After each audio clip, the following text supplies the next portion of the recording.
place you want to be.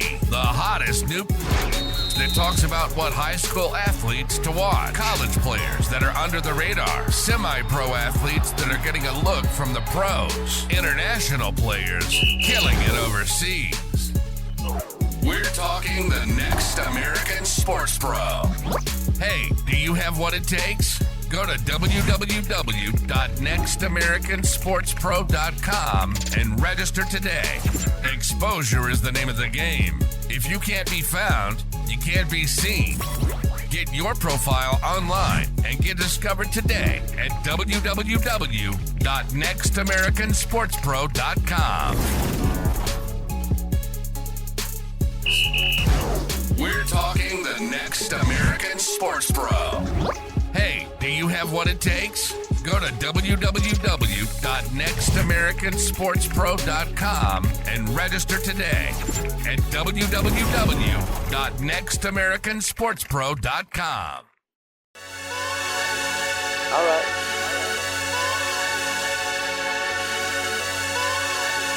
All right.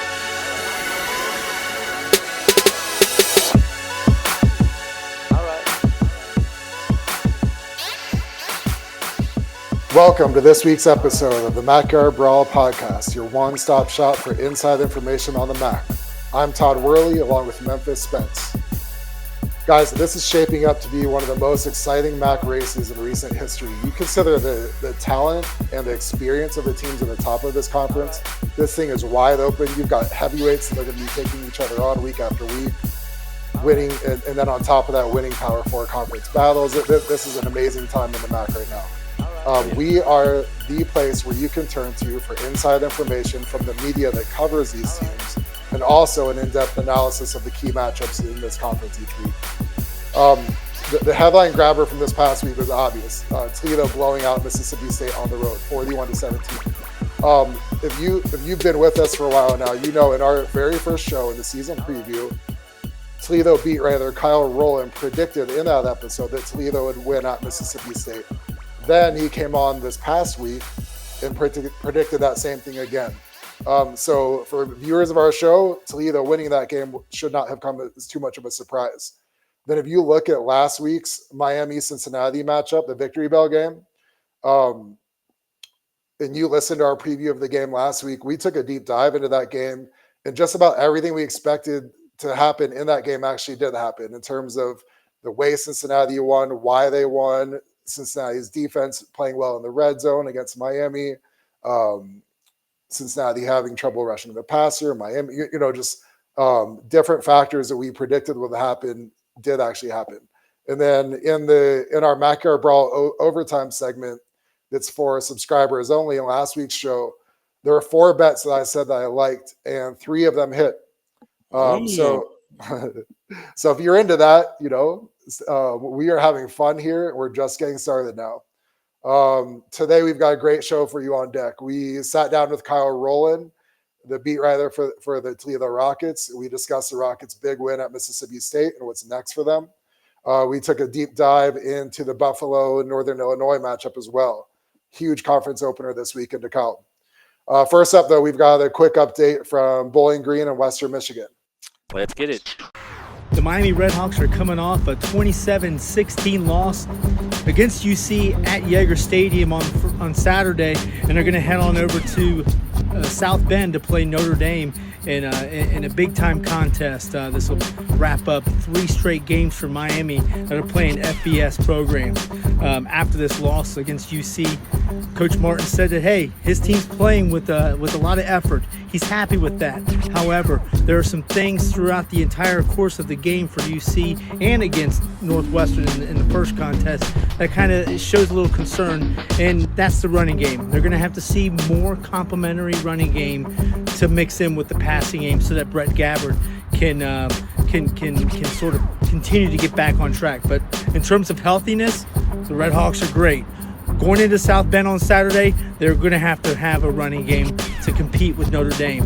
Notre Dame is ranked number 17 in the nation, so it's going to be a tough contest for Miami to kind of hang in there with them. But hey, it's possible. We saw it happen with Northern Illinois. So coming into this weekend against Notre Dame, look for Miami to stay conservative, but also try and figure out some more things to compete with the top-notch program. Todd, this is Pat Eakin with the Bowling Green Sentinel Tribune. Bowling Green goes into College Station this week after a bye week and taking on Penn State 2 weeks ago. They'll be playing in one of the largest stadiums in the country once again. And after an impressive showing at Penn State, nearly taking down the Nittany Lions, leading almost 3/4. I think they're ready for Texas A&M, ranked 25 in the country, just coming off a win of Florida. BG does get back. Running back Terrion Stewart. He missed the Penn State game. He leads one of the leaders in the country in breaking tackles. And I think the Falcons are hyped and they're ready. Coach Scott Leffler said they had a good week of practice. And we'll see if the BGSU can be the next MAC team to pull off the major upset. So it's going to be exciting. I do think BG has their work cut out for him up against Coach Mike Elko, who coached at BG 5 years, was a defensive coordinator. But we'll see how the Falcons can do. I think I got to predict an A&M win. But you never know about these MAC schools, especially the way things have been going lately. Western Michigan football got in the victory column for the first time in the 2024 season on Saturday, scoring the first 28 points of the game and racking up nearly 700 yards of total offense, cruising to a 59-31 home opening victory over Bethune-Cookman. This was a statement considering Western Michigan was held to just 14 points through the first 2 games of their 2024 season, albeit to Big Ten opponents in Ohio State and Wisconsin. The Broncos didn't waste any time. They scored on the first play from scrimmage, a 54-yard touchdown from Hayden Wolf to Anthony Sambucci over the top of the defense. And it was really a night of career firsts for a trio of Broncos. Oklahoma State transfer running back Jaden Nixon, Sambucci, and Zahir Abdus-Salam, a senior running back, all had career nights. Nixon finished with 189 yards rushing and 2 touchdowns. Abdus-Salam with over 100 yards on the ground and 2 TDs. And Sambucci with his first ever 100-yard receiving game. Quarterback Hayden Wolf threw for 300 yards for just the second time in his Bronco career. And defensively, Western Michigan had 4 sacks and 12 tackles for loss. Obviously, this is a game Western Michigan was expected to win, but it's a nice step for them to kind of, take the chains off of their offense and really show what they wanted to do this season in the preseason, was talk about how they wanted to stretch the field vertically and just have more explosive plays under first-year offensive coordinator Walt Bell. Awesome. And now in other MAC news from this past week, Central Michigan lost 30-9 to Illinois. The Chippewas open conference play this week by hosting Ball State.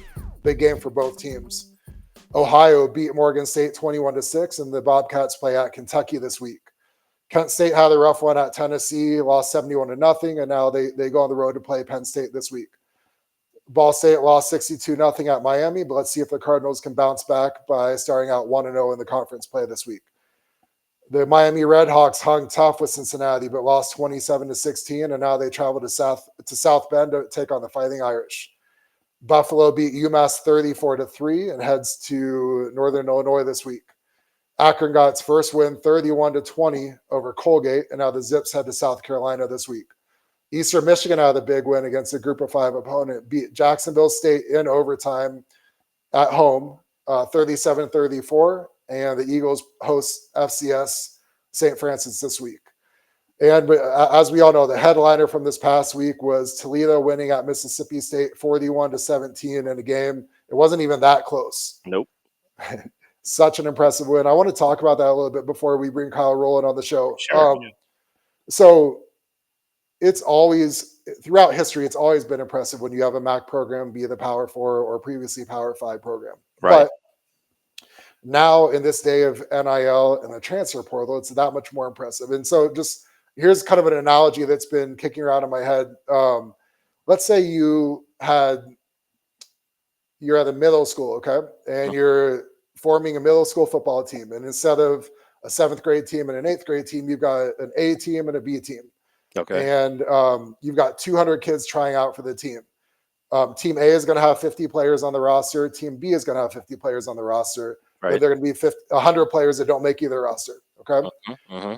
So all 200 kids show up and for tryouts, and you've got Team A has a staff of, they have so many coaches on their staff where they've got someone that can just watch the running backs, a coach that can just watch the receivers, a coach who can just watch the linebackers. Right. They have one coach or more for every position group to watch them all, focus on them, and select who they want for their roster. Team B has one coach. That's it. They have one coach coaching everyone, evaluating everyone, doing everything on his own. Okay. Doesn't have much help. That coach doesn't have any help at all. He's doing it all on his own. His staff is obviously undermanned. But then here's the kicker to that. Not only that, but Team A gets first pick, but they don't get just the first pick. They get the first 50 picks. Okay, so they watch all 200 players play for a week for tryouts. Then they get the first 50 picks. They pick the 50 players they want, and then before Team B ever gets to pick anybody.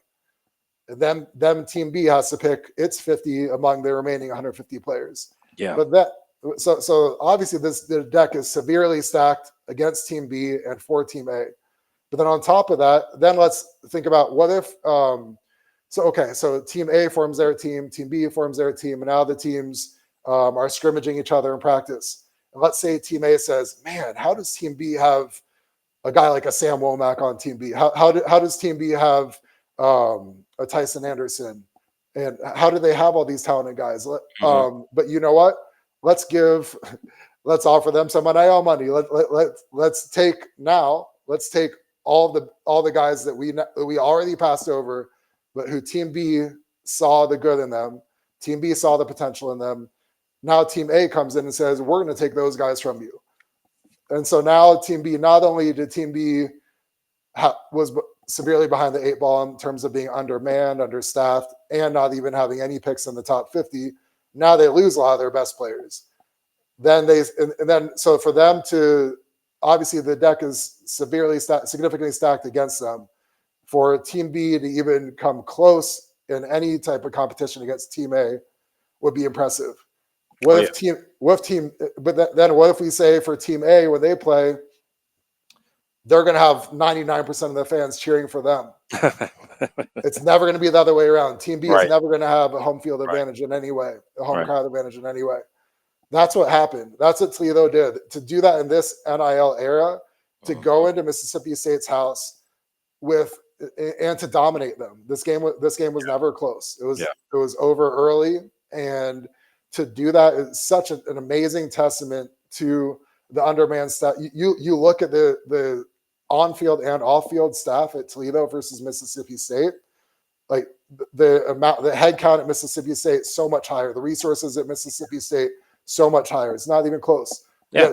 Yet Toledo is the one who identifies the guys. Toledo evaluating talent is a lost art in this profession.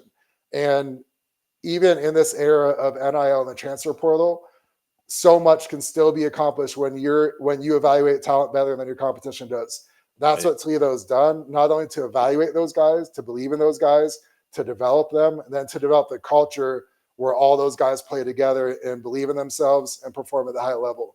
Such an amazing accomplishment by the Toledo staff. Can't overemphasize that. That really impressive performance by not just the guys on the field, not just the coaches on staff, just that entire organization. They're really impressive outcome there. Yeah, Todd, and I mean that's you hit it on the head. Basically, Jason Candle he's done such a great job at putting that his small staff, his small group of staff together to evaluate talent. But not only are they evaluating talent, and not only are they developing talent, because they may have a couple of NFL guys on there, but they're also putting them in formations and schematics that actually are beating SEC teams. And that's something, if you could do the first two, but you can't do the third, then you're not going to crush Mississippi State like we just watched. And that is a testament to they have the whole package there.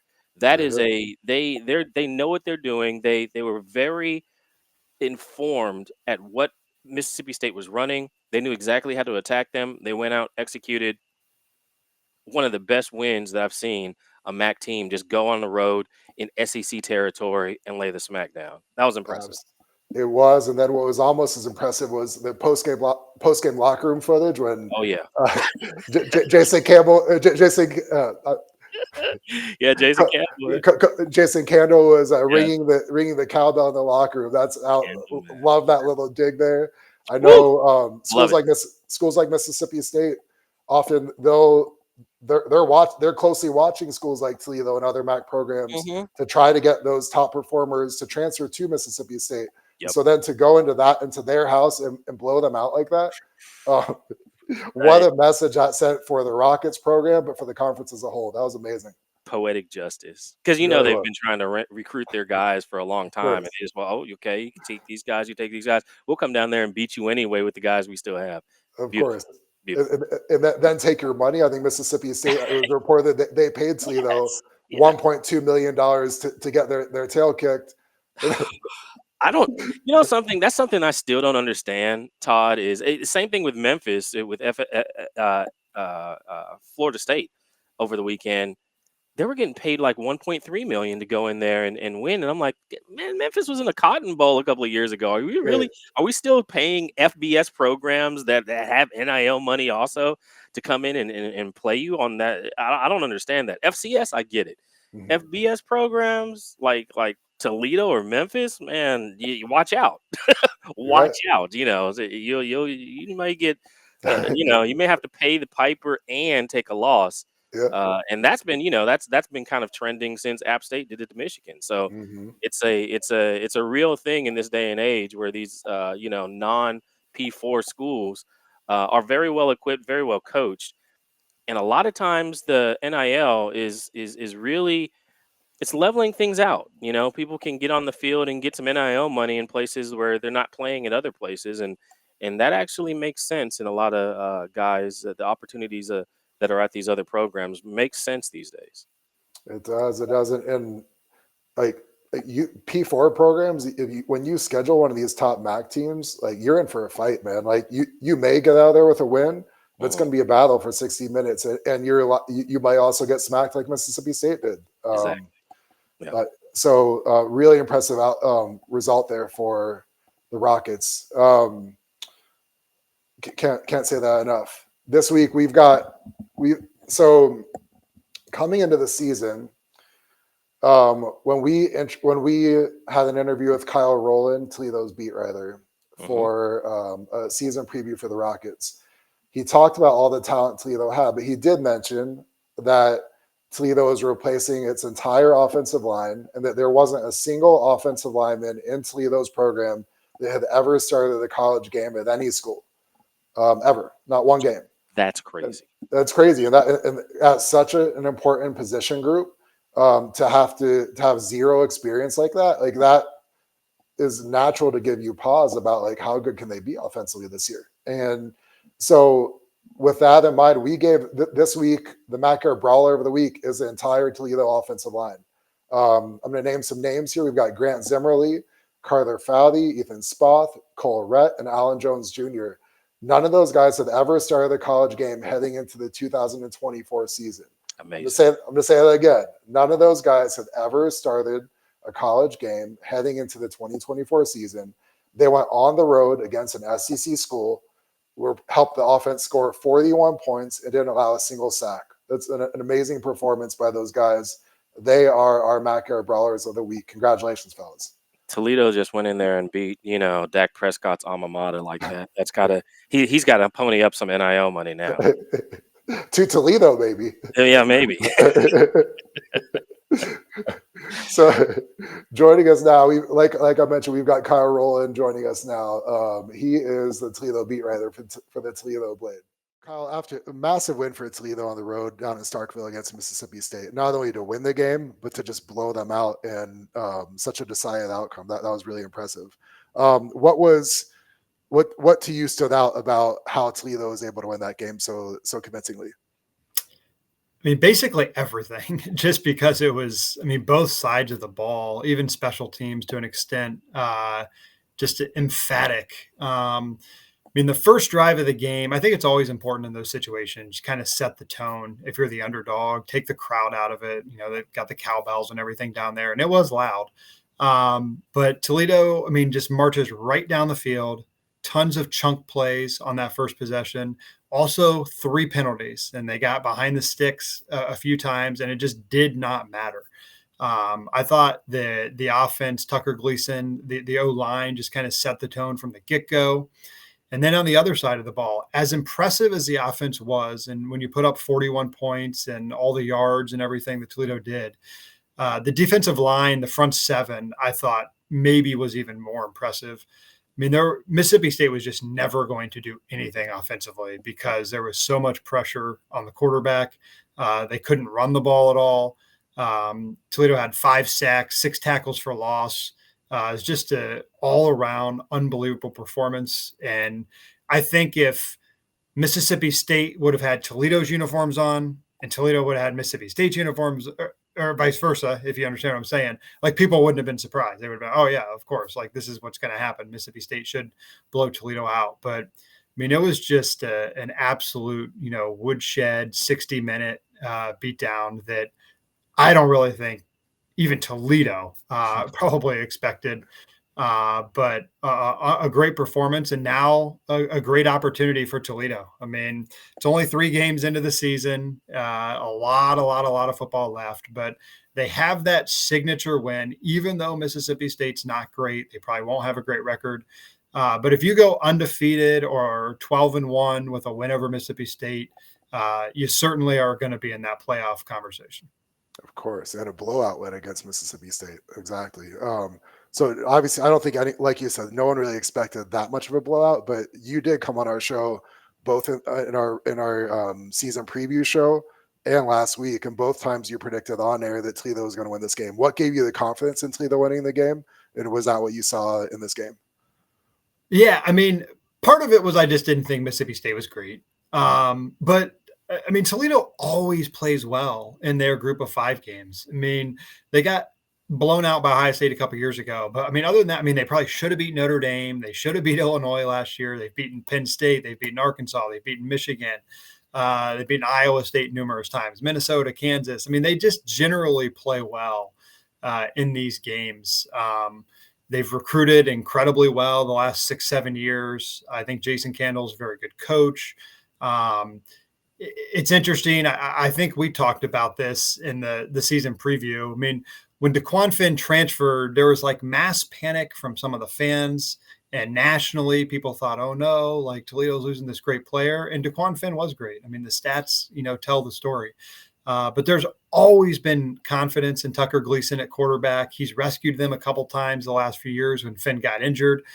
So I did not think there was a massive drop off at quarterback. And then you saw what happened Saturday. I mean, Gleason was 23 of 28. He has 0 turnovers this season. And that's one of the biggest differences between him and Finn. I mean, Finn was unbelievably dynamic, and he did great things with his legs, but he also threw a lot of interceptions.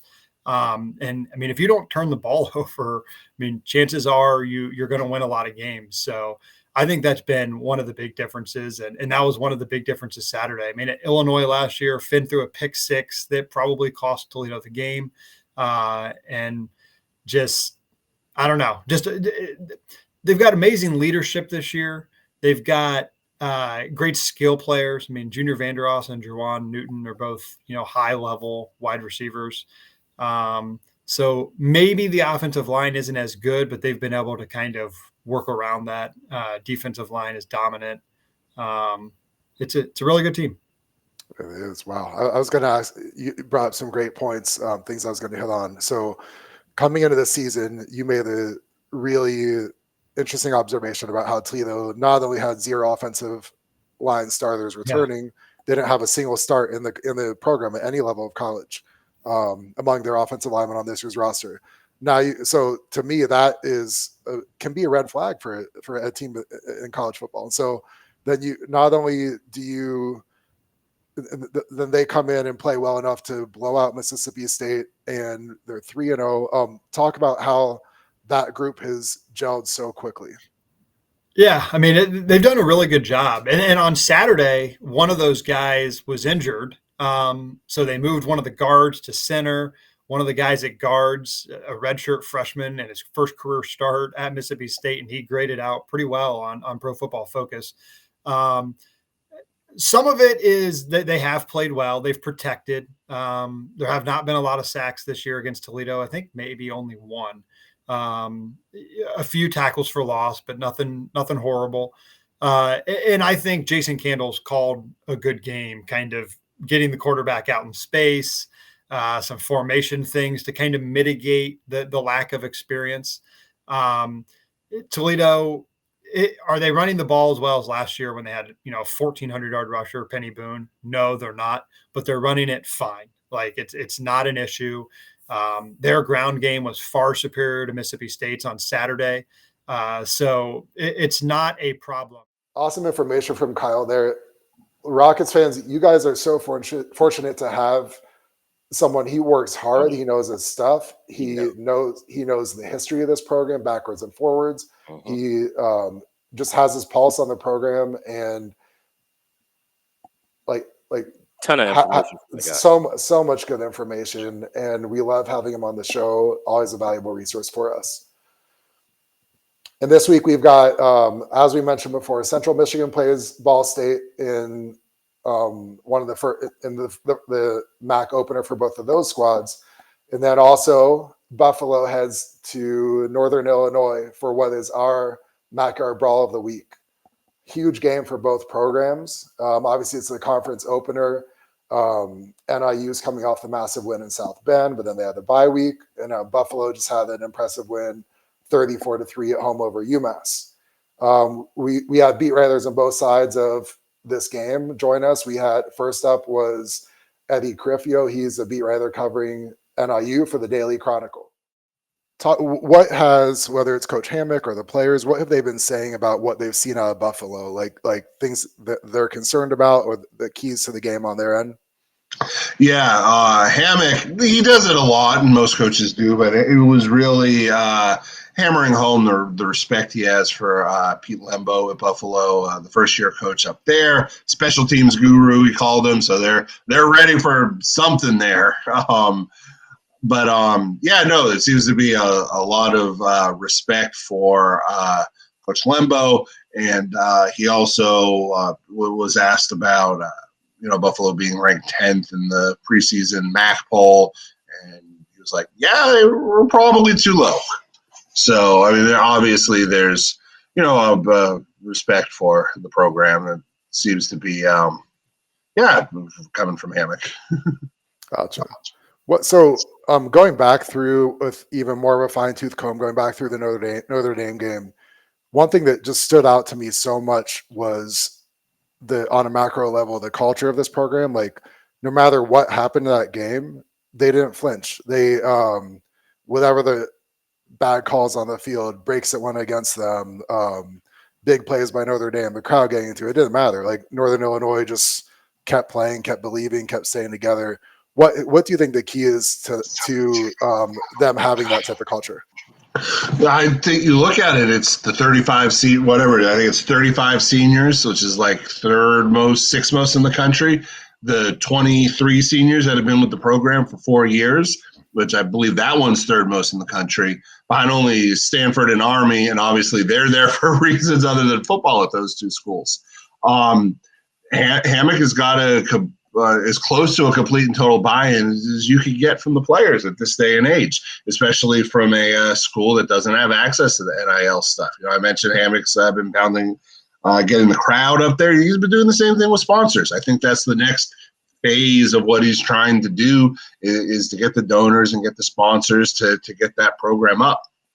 But the original point of them rolling with the punches and everything, I mean, if that's indeed the culture of this team, and they proved it in a very high pressure spot, like you said, there was, I didn't even realize, when the game was happening, that the spot on the third down and the fourth down call, just how awful the call that was. I'm trying to bring two versions of a story at that point. So, my eyes were else. Oh, they're short, whatever. Oh, good, there's a break I can write. So I didn't realize exactly how short or how rough of a call that was. But yeah, they roll it. It's really impressive what they built. I think a lot of that is, you look at those 20 seniors that have been there for at least 4 years. A big chunk of them went through the 2020 season when they went 0-6. On top of everything, COVID and not looking like there was going to be a season, then having the season and not winning a game. They went through that, and they went through winning the MAC the next year, and they went through 3-9 after that. And the roller coaster that was self-contained last year. There's not a lot this team hasn't seen, in the 4 to 5 years these seniors have been on the roster, and they're playing with that experience and that confidence.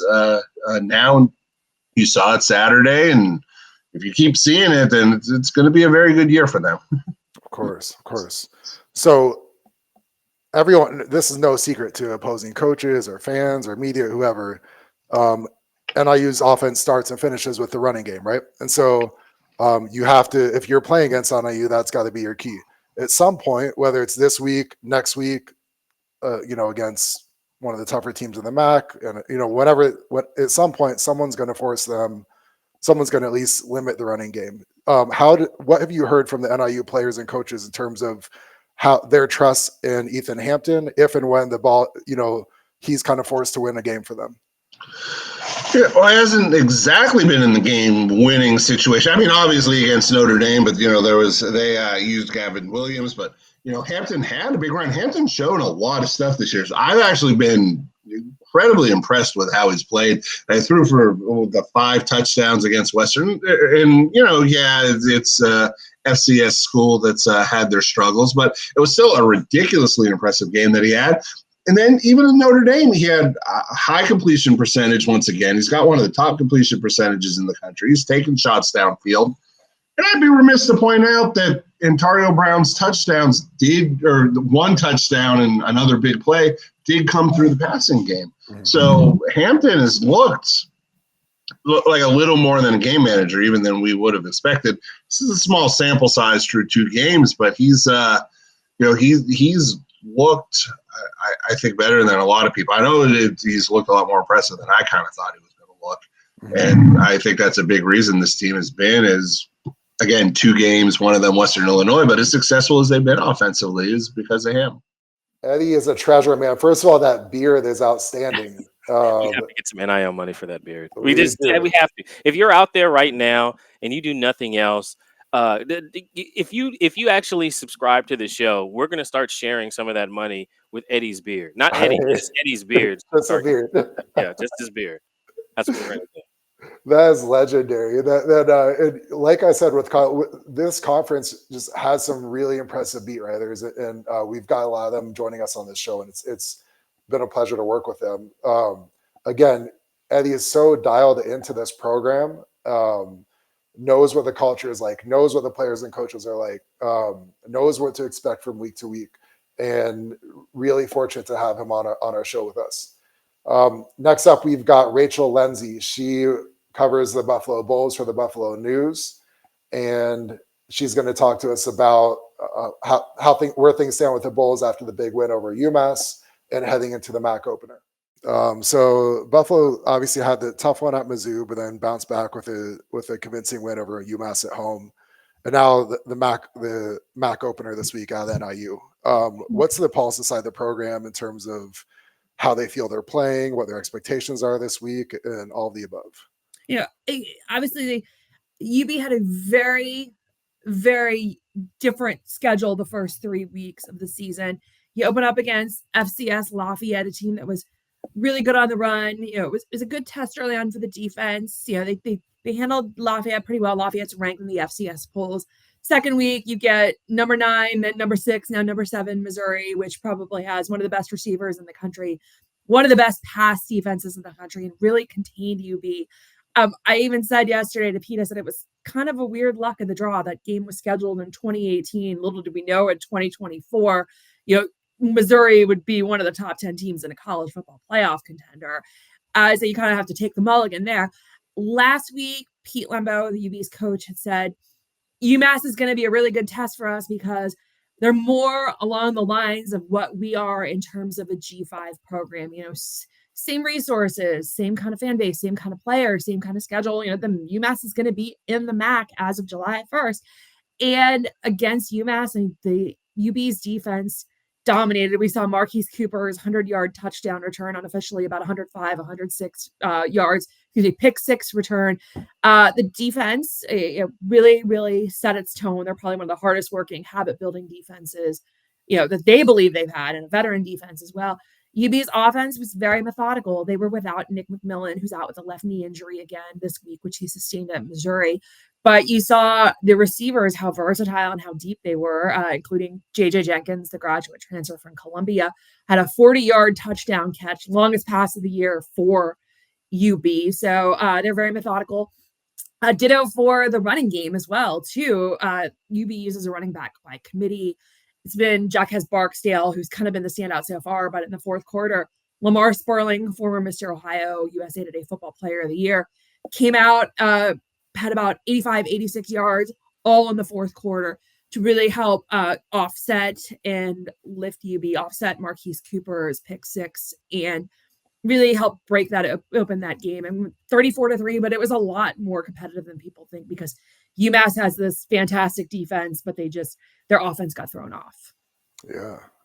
You read my mind exactly. I was going to talk about the depth and the talent in the running back room there. It's really impressive. You've got, Al-Jay Henderson, Jaquez Barksdale, then Lamar Sperling with a breakout game. Would you expect Sperling's role to continue to increase after the big late surge against UMass? Do you think his role increases moving forward? That's been hard to say because I'm an advocate. I've covered college football for 15 years. I'm an advocate. Go with the bell cow running back. I just want to see that one guy. Maybe it's the old school fan in me as well. But I was saying, God, just, take Jaquez Barksdale, go with him as long as you can, see how much you can max out about him. But one of the things that's smart about Pete Lembo and Dave Patnod's offense is that they really try to keep the pulse on the defense. What guy is really going to fit in and really take advantage of, or when a guy gets tired, who needs a spark, when another guy doesn't find the motor that he needs, who can we fit in? It's actually a pretty smart philosophy, one that I've been skeptical of, but at the same time, I'm not getting paid all this money to coach these teams. So I'm like, okay, if you put it in context to see, hey, and to keep these guys fresh, because let's be real, 12 games, maybe 13 games, maybe 14 games for some team. That's a long season. And running backs, they tire. They got to take care of their bodies. They have to take care of themselves. The team has to take care of them. Definitely. Great point. You touched on the injury to the receiver, McMillan. Any other key injuries that you're aware of? Jaden Oliver, he's been out with an unspecified injury, hasn't played so far this season. They really haven't given a lot of detail on him. He's a cornerback. And James McNeil, he's a local Buffalo guy. He's a true freshman. He's about 6'2", about 195 pounds. He's a very versatile guy. He was a running back at Bishop Timon St. Jude. And he could probably play anywhere on the field they put him.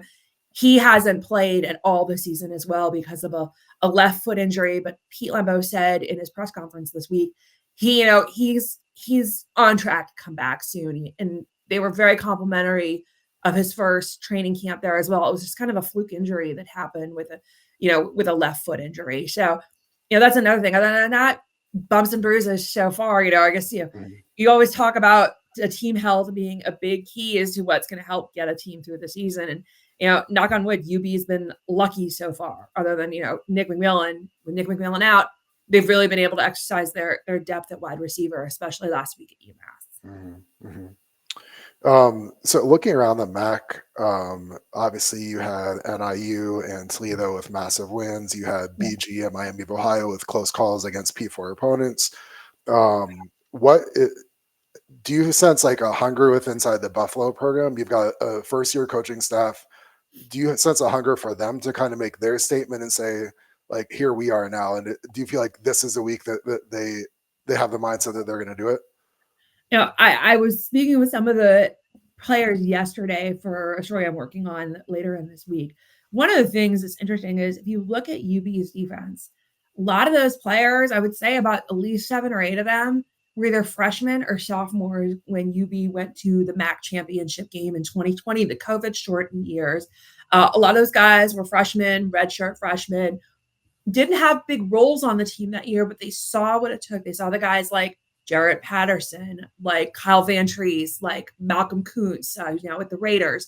They saw what these guys did to help propel it. Granted, it was a shortened season, it was because of COVID.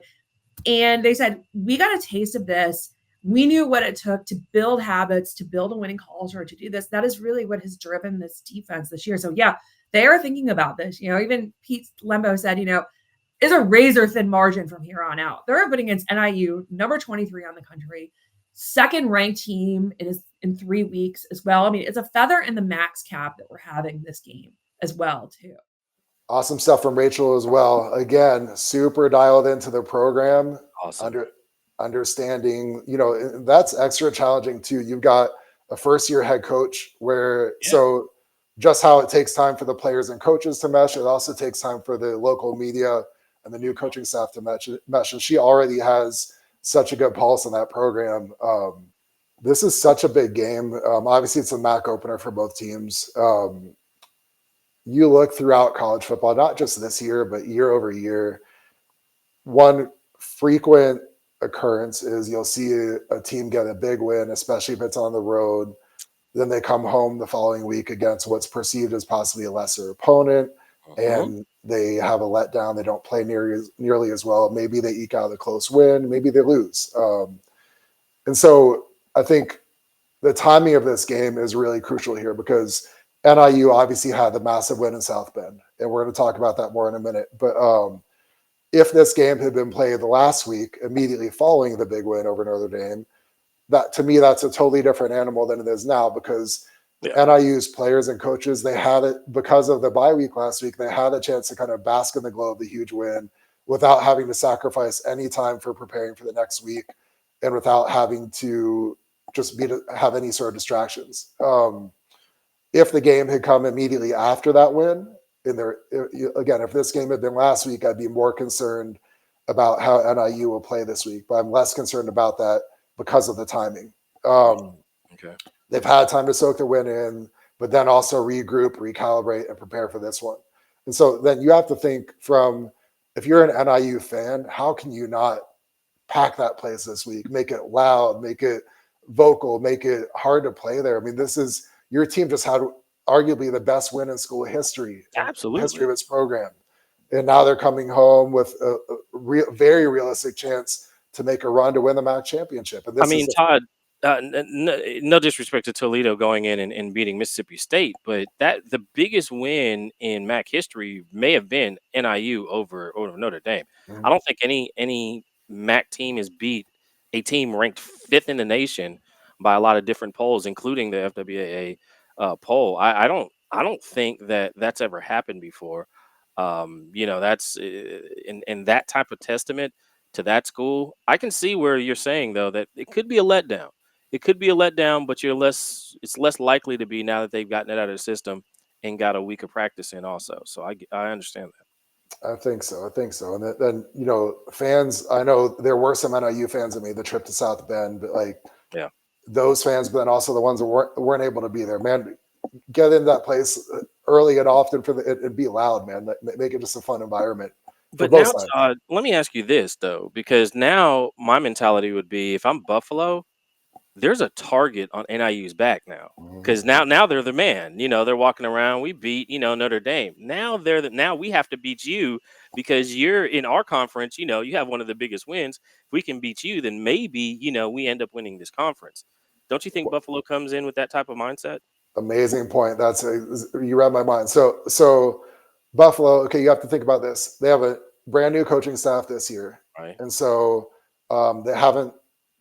Too early for them to have kind of left their mark on anything yet. And Buffalo has seen Bowling Green and Miami of Ohio have narrow losses to P4 programs. They've seen what Toledo did to Mississippi State. They've seen what NIU did.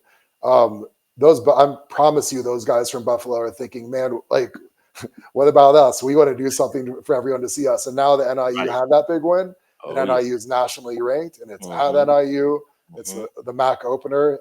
I would be stunned if Buffalo's players aren't thinking this is our opportunity to kind of shift the spotlight on us, Right. get a huge win for us as players, but also for this new coaching staff, and kind of say like we are a force to be reckoned with this year and in the future. And so this is, I think that's good. I would expect that to be Buffalo's mindset, relishing this opportunity while the spotlight's on NIU, to steal it from NIU and shift it over to Buffalo. Yeah, that's what I was thinking. I'm thinking in the mind, the player's mind goes off like, "Oh, you're the man now. Well, now we have to beat the man, right? Yeah. We have to take you down in order to, kind of make this season something. They didn't have a really good outing or whatnot earlier on, and they didn't get a chance to beat their P5 opponent. But now they're playing a team that did, and this would be their opportunity to take down somebody that's already in the national spotlight and have it shift. So I think that's spot on. I think that's exactly, and I believe that's probably what the coaching staff is telling them. Of course. Like, hey, this is this. They just won the Super Bowl. Now you take their ring from them, Right. and that's kind of the you hear that stuff in the locker room all the time. So I think I think this is going to be an incredible matchup. Incredible matchup. I think so too. I'm excited about it. I'm gonna go a little deeper on what I saw from NIU and South Bend, and then shift gears into this matchup. So some thoughts, like obviously the win speaks for itself. Okay, there was nothing fluky about it. NIU outgained the Irish by over 100 yards. You look at the character, the toughness, the physicality, the mentality of NIU's team on offense and defense. It's so impressive. The defensively have to feel good about the run defense and not giving up the big play in the passing game. The concern I have from on a macro level defensively is there isn't a consistent pass rush right now without when a blitz isn't called or a pass rush game isn't called. And so to me, that is one area where if NIU wants to do what it wants to do this year, I think that's an area of possible growth. To me, the best players defensively right now, early in the season, look like defensive tackle Devontae O'Malley. I think he's flashed some explosiveness. One guy I'm really excited about is defensive tackle Skylar Gill Howard, explosive kid with knee bend, really tough matchup inside. And then also safety Nate. I'm going to try not to butcher the last name. Nate Valcarcel. I think it is Valcarcel. Yeah. Yes. Like the explosiveness there, the range there. He's a downhill guy. He can tackle, and he's got some ball skills too. And then you also look at corner Jay-Sean Prophet, like his ability to mirror on the edge out there. Offensively, you have to. So in this era, it's so hard to find tough physical guys that play offense. Okay. So much of football has turned into more of a finesse game on offense. And that's not NIU, man. Like their slogan is the hard way. That's how they play. These dudes are tough. They're like they're not like you're in for a fight for 60 minutes. So this offensive line, they come off the ball. Again, you'd think you could expect that, but that's actually kind of a rarity in this day and age of college football. But it's not just the offensive line. It's the tight ends, the fullbacks also. The fact that they have a fullback, the fact that they use their tight ends so much. This is a team that's fun to watch for me as a scout from a scouting standpoint. I like the way the offensive line run blocks. I think the one that stands out the most to me right now is right guard John Champ. Tight end, and with tight ends in this day and age, it's so many of them are just essentially big receivers that maybe they'll get in someone's way in the running game. Look at number 80, the tight end Jake Applegate. Jake Applegate. Yeah. That dude will come off the ball and he can play. Then obviously Antario Brown is one of the best running backs in the country. And so you have that offensive line, that group of tight ends and fullbacks blocking for this type of running back. And he's such a perfect fit for their scheme. He's patient, his vision, his feet, his explosiveness, his top end speed. Ask Notre Dame about his top end speed. Exactly. So they've got some guys that can run back there. They couldn't run with him.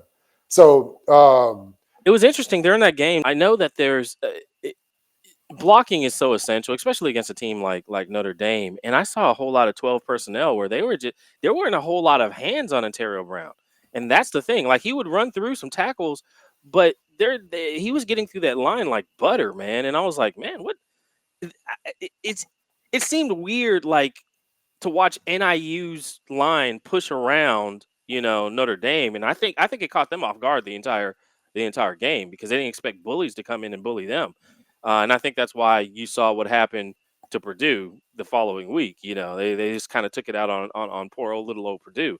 But NIU, you're right about what they do. They have a fullback. They have two tight ends, and both of them are monsters on that line. They not only are they pass catchers, but they can block. They can block just like any of the guards. And I'm like, man, these guys are the fundamentals. I think when you see a win like that, you're like, okay, how does that happen? Thomas Hammock, the fundamentals that I saw in that game, it was like I was watching actually two, P4 schools. I was like, man, these guys they got the fundamentals down. Now it's just about execution, and they were executing way better than Notre Dame just that day. You play that game, I think with a team like that, you play that game 5 times. Notre Dame may win 3, NIU 2, but NIU won that day, and that's all that matters. And you only get a chance every year to play a team once, usually, unless you see them off in the playoffs or something like that. And NIU won that day, and I think there was more of the fundamentals that I saw in that game. There weren't a whole lot of extracurriculars. There weren't a whole lot of penalties that sometimes teams blow up down the stretch. They're also well conditioned going to the fourth quarter. This year, I've watched so many teams. They look like conditioning was an issue.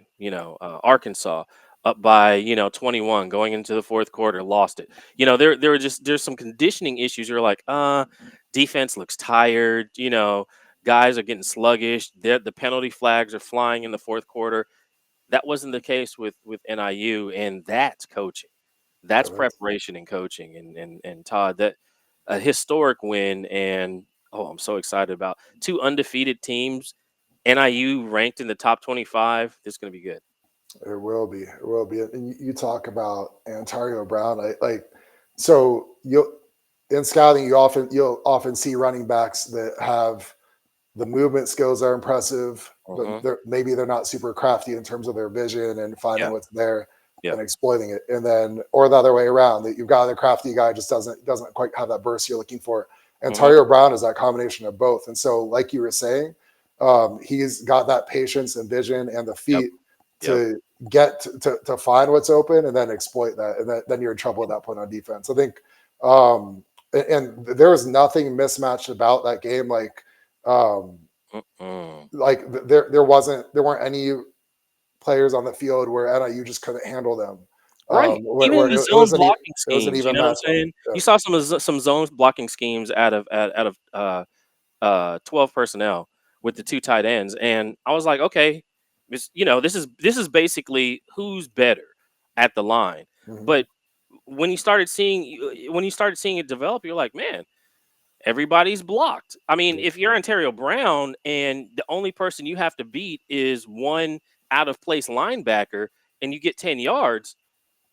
Hand him that all day. He's going to win that battle, right? And that's what was so impressive about that game. I went back and watched, and I was like, oh, they were getting beat up front, and you just never see that with MAC teams and a team like Notre Dame or Northwestern, or where all these NFL offensive linemen and defensive linemen come from. They don't. They teach line up there. There's not Illinois. There's so many offensive and defensive linemen and legends that have come from schools that you don't expect to see, like NIU beating you in that category. Maybe they have a all-star wide receiver or whatnot, or maybe they have a Ontario Brown or whatnot, but they usually never have the offensive line that can just line up with some other guys that are going to the NFL and execute for 4 quarters. And that's what we saw. That's what happened. Yeah. and there's some other things that really stood out to me also. I think one big question moving forward, JJ Lippy, the left guard for NIU, went down in the second half of that game, did not return. Hopefully with the bye week, he was able to get back healthy, and we'll see. Let's see if he can play against Buffalo. I think NIU was still able to move the ball some without him, but obviously you'd like to have him if possible. I think one thing, so obviously this is Ethan Hampton, the QB. It's his first year as a starter. I think obviously the running game is the best friend for any QB, and the way NIU can run the ball at you, it really has set Ethan Hampton up for success. He's making the makeables now. There are relatively easy completions he's making, but against Notre Dame, there are also some short passes in tight windows, and he put them in. They're absolutely on the money. He was saying, you want to put it between the 8 and the 7? I'm going to put it between the 8 and the 7. You want wherever you want that ball, he's going to put it. And then so that his touch and accuracy on short passes in that game was really impressive at times. And then typically a good decision maker. He's tough. He's got some movements, a little bit of a movement skills to him. So impressed early there. Receiver Cam Thompson, I thought he flashed a little juice. Look to see what he can do moving forward. I think one question for them, whether it's this week or against other opponents down the road for NIU, can they consistently throw the ball when they have to? Because obviously every defense, when you play NIU, you're coming in, you're going to say, we have to stop Ontario Brown. It's possible no one's going to be able to, but at some point you think someone may have, whether it's the personnel matchup, the schematics, whatever it is, or injury issues on NIU's end, where someone might be able to do it one day. And so Ethan Hampton consistently win with the pass, throwing the ball when he has to? That's going to be a question that may end up deciding whether or not NIU can win the MAC championship this year. And then the other question to me is defensively, they have to develop the pass rush. I think I was going to come back to that because right out of that 4.25, it's sometimes it's harder to.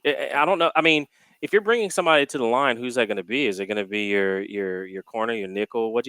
Prophet may have to come to the line and make some stops. So, but there has to be a blitzer that you don't know where they're coming from, and I don't know who that guy is because they're out in pass coverage. They're good. They're better than average. But blitzing, it didn't seem, and maybe that was just because I only watched that one game. Maybe that was just a package for Notre Dame. Maybe they thought we don't have to blitz Notre Dame, right? We don't have to get pressure on them. They'll, maybe they saw something with the film that said, we don't have to do that to win this game. And if that was the plan, then it worked. But if it's not, and they just can't get a pass rush, that's not going to work throughout the rest of the season. Yeah, but you're right. I don't know who out of that 4.25, who would you think? Which one of those players do you think would are best equipped to come to the line and blitz out of that 4.25?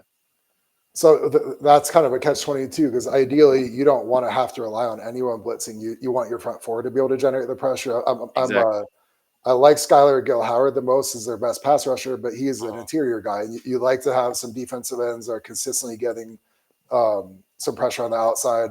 In order to have a really good defense, they're going to need that. And so some of those guys are going to have to develop. And so hopefully they don't have to dial up. Obviously, I think NIU has the personnel to execute when they need to dial up blitzes. But if you need to do that over and over, you're playing with fire. And so I think the really big key for them, and it may not be an issue this week, but at some point NIU is going to have some guys generating a consistent pass rush up in that front four. And so that's going to be something to watch. I think want to talk a little bit more about the intangibles. So late in the game, I thought NIU got a really raw deal. It looked like they had that last first down, and then the spot to me wasn't even close to where the ball carrier was down. But they had some bad breaks early in the game. But no matter what happened, they just kept going. They kept believing. They kept fighting and playing. And to me, that's a testament to the culture Thomas Hammock has developed, to the 30-plus seniors they have. And then to me, I'd say my favorite play of the entire game, the most impressive. Okay, so NIU on that final drive where they get the game-winning field goal, they have 1st and 10 at the 29. And so they convert the first down, and Notre Dame desperately needs a stop. They know NIU's already kind of in field goal range. Notre Dame can't give up any more yards and ideally needs to push them back 2 or 3 yards to make it as tough of a field goal as possible. Mhm. On that first play, and based on the clock and score and timeout situation, everyone in the stadium knew NIU was running the ball. Exactly. NIU, the left guard wasn't in, like we said. He was out with an injury. And Tario Brown was out because it sounded like he had cramped up and he was out. So you've got your backup running back in, your backup left guard. You're playing at Notre Dame. They had 10 guys stacked in the box. So you want to talk about stacking the box? Right. They had 10 guys in the box against the top 5 team in the country. And they ran right at Notre Dame for an 8-yard gain. That was incredible to me. 10 in the box. And you had it wasn't just him, but I want to highlight right guard John Champ. The way he comes off the ball, how explosive he is with his knee bend. He was blocking Howard Cross, defensive tackle from Notre Dame, on that play. Howard Cross is going to play in the NFL, and he displaced him. And so you look at that. That to me, there were so many impressive moments and plays in that game. Obviously, like to me, in terms of like the mentality and the culture of the program, that might have been it, man. That was fun to watch. If you closed your eyes and you didn't know who was playing and you took the jerseys off, you would have thought that play. I know exactly the play you're talking about. You would have thought it was Alabama the way they got that push. I was like, man, what? It's just weird. It looks like how did Notre Dame get beat up front? And what you're talking about is situational football, right? Everybody knows. That they're going to run. You put 10 in the box, we know what's going to happen. And for Notre Dame, not only did they not get pressure there, they got blown up. And it was just one of those, wow, this is weird to watch. I don't think I've watched a MAC team just push around Notre Dame the way they did. And that's what's so exciting about this week. Not only because I know Buffalo's coming for them. Buffalo, they're not going to back down either. And they have something to prove, and NIU has that target on their back now. Now everybody's going to come for them, and this season's going to.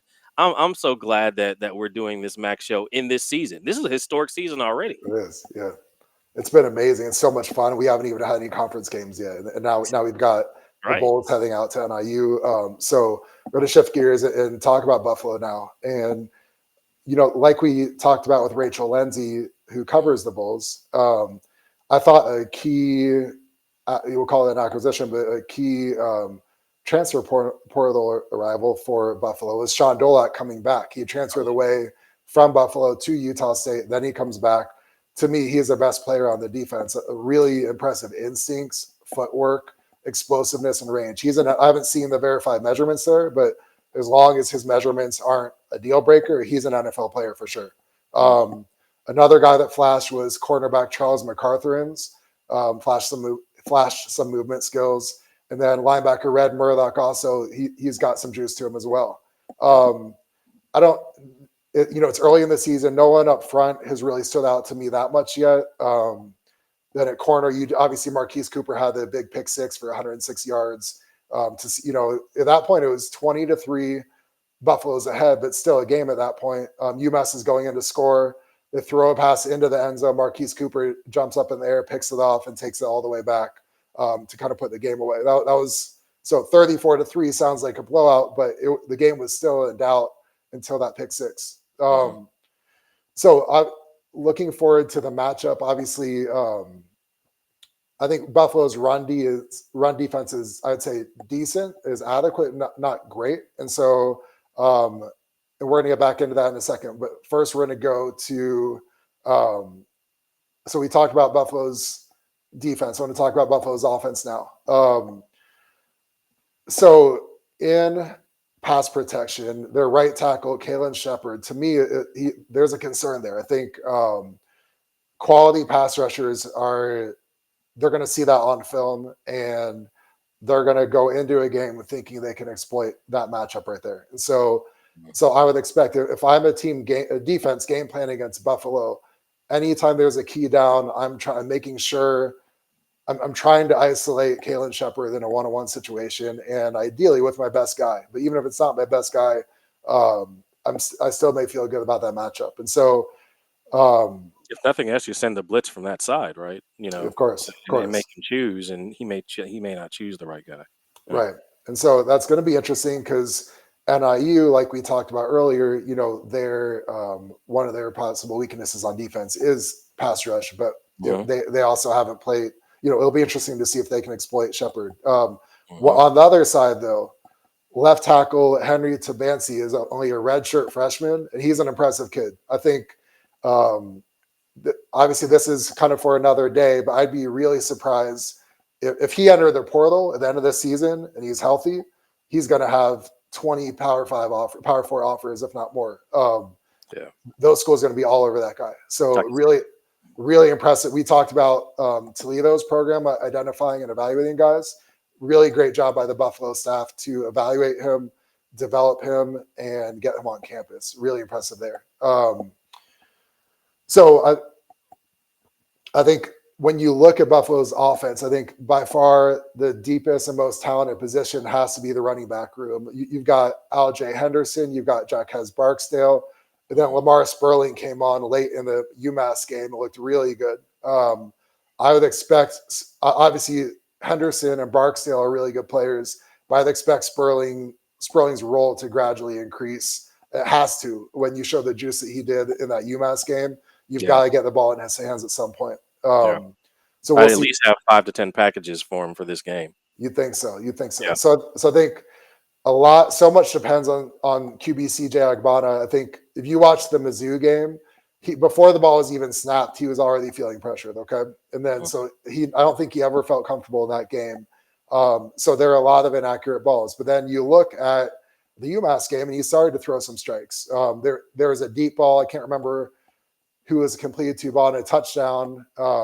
He stares down a blitz and puts it about 40 yards on the money for a touchdown in the end zone. Really impressive ball there. So he can do it.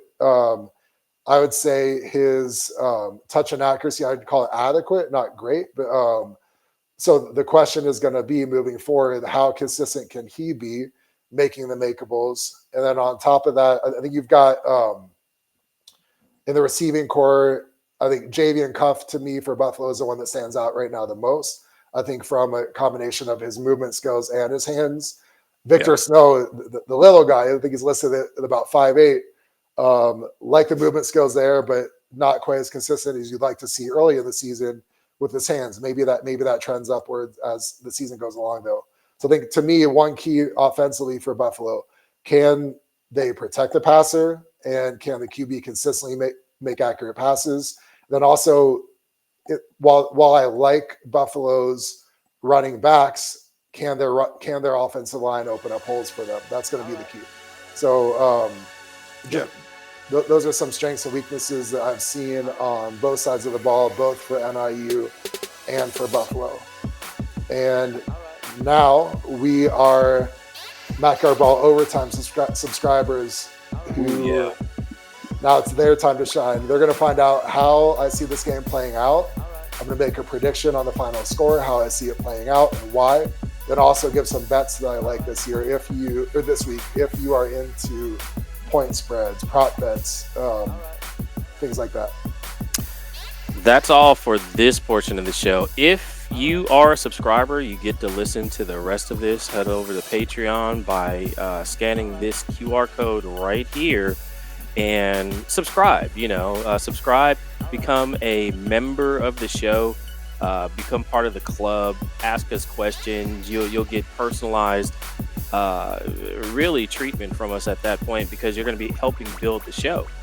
We'll get your questions answered. We'll go to the press conferences or get the guys on that you want to talk to, that you want to hear from. So go ahead and subscribe. If you love this show, if you love the Mac, if you love Maction, if you love what you're hearing so far, subscribe, and we will see you next week. Thank you guys for joining us.